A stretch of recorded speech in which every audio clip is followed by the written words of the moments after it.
Vasudhaiv Kutumbakam. As rightly mentioned in Maha Upanishad, whole world is a family. Good morning all. So today's topic is globalization. In this fast growing world and this ever expanding world, there is a sense of belongingness. There is a string that ties the whole world, because of which everyone is affected by everyone else. So the string that is tying the whole world is named globalization. According to the definition, globalization means close integration of the countries and people of the world. It has been attained by an enormous reduction in the cost of transportation of communication, goods and services, capital and knowledge. Many of the countries are following this path. And following the same path, India has also adopted this policy in 1991. There are certain features of globalization. The first one is globalization of the economic activities. The economic activities that are being taking place in a country are needed to be globalized. They are needed to produce the goods and services according to the demand in the world. The second thing is liberalization. A country having least restrictions from the government will be the ample country for globalization. The third thing is free trade.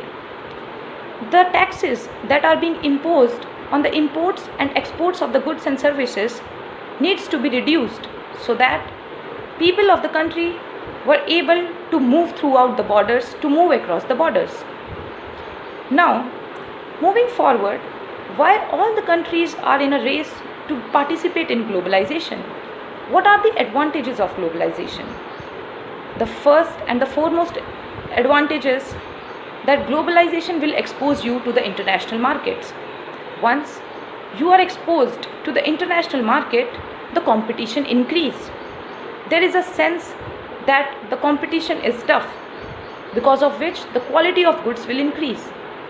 Also, the rewards that you get, because you get recognition in whole world, the value of your products will be increased. So these kind of rewards make people enthusiastic. Because of this enthusiasm, the quality of products increase, because of which the income of the people increase. That will help in development of the country. The second thing is that because of globalization, all the countries are related. So in the times of crisis, countries can help each other and tackle the crisis well.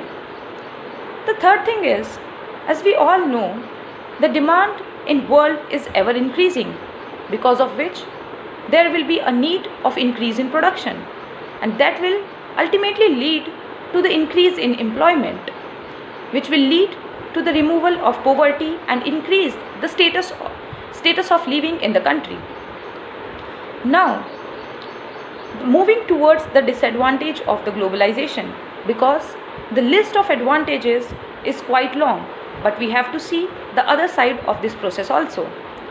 So the developing countries that are still in the initial phases need to compete directly with the developed countries and their products. The industrialists, the businessmen that are just starting right now have to produce such kind of products which can sustain in the international market, and then only they can compete in the world market. So this is one of the disadvantage of globalization. Now, as we all know, these are some of the pros and cons of the globalization, but still all the countries need to come in this string.